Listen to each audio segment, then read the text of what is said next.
The Junkers Ju-87, also known as the Stuka, was primarily employed by the Luftwaffe, as well as the air forces of the Axis powers, was one of the most effective dive bombers of the Second World War, and certainly the most touted aircraft of the entire conflict. It is considered a milestone in the history of wartime aviation. Designed by the German company Junkers, it went into production from 1935 until the end of the war. The Stuka was by far the most important tactical bomber fielded by the Luftwaffe. It was immediately recognizable by its fixed undercarriage and famous, inverted seagull wing. The dive attack proved ideal for hitting moving or difficult targets such as bridges, fortified positions, tanks or ships. This technique allowed exceptional accuracy on small and medium-sized targets. The fundamental distinction between conventional bombers and dive bombers lies in the fact that, while the former release bomb clusters over a wide area during horizontal flight, the latter head vertically, in a dive, towards the designated target. As they approach the target, they drop a single bomb, achieving significantly higher accuracy. One of the operational shortcomings of a dive attack against a terrestrial target was in fact the violent upward vertical acceleration, over 6 grams, experienced by the pilot during the dive phase. This acceleration pushed the blood from the brain towards the lower extremities, causing the pilot to faint, usually at the moment of bomb release.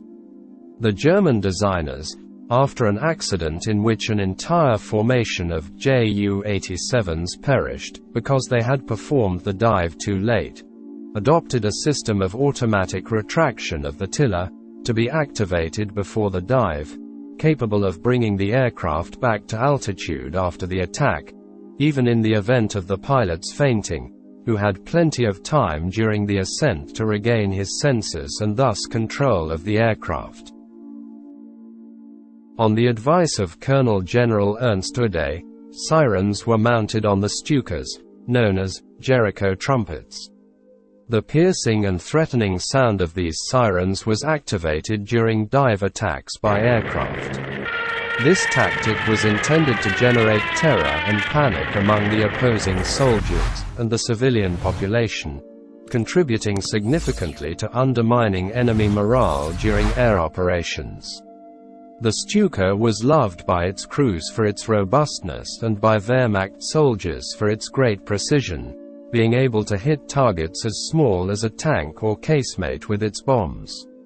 The armament consisted of 3 7.92 mm machine guns.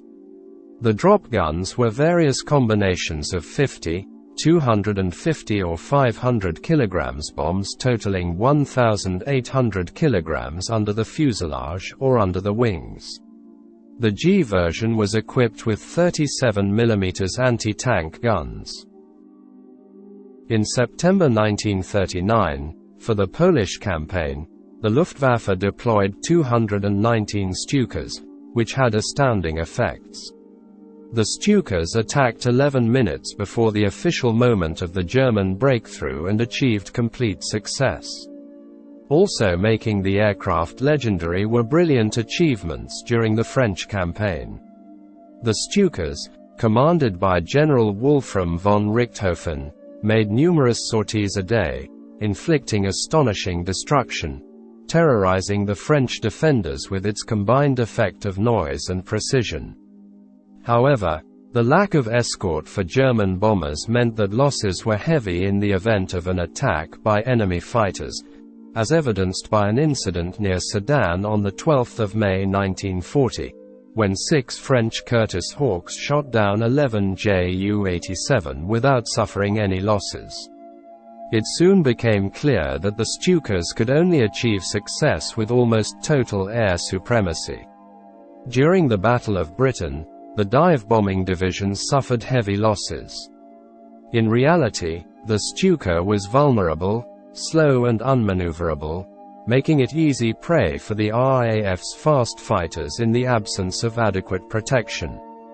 Although the Stuka suffered heavy losses from the British and Russian air forces, the Ju-87 remained an effective weapon under air supremacy conditions, so it underwent constant upgrades in the D and G variants, and the engine and armor were upgraded. The new models were widely used on the Eastern Front and in North Africa. Although constantly updated, the Ju-87 remained an effective aircraft, but unable to defend itself adequately against opposing fighters. Its contribution underlines the limitations of the Nazi blitzkrieg strategy. More than 5,700 examples were built in a dozen versions, which fought on all fronts.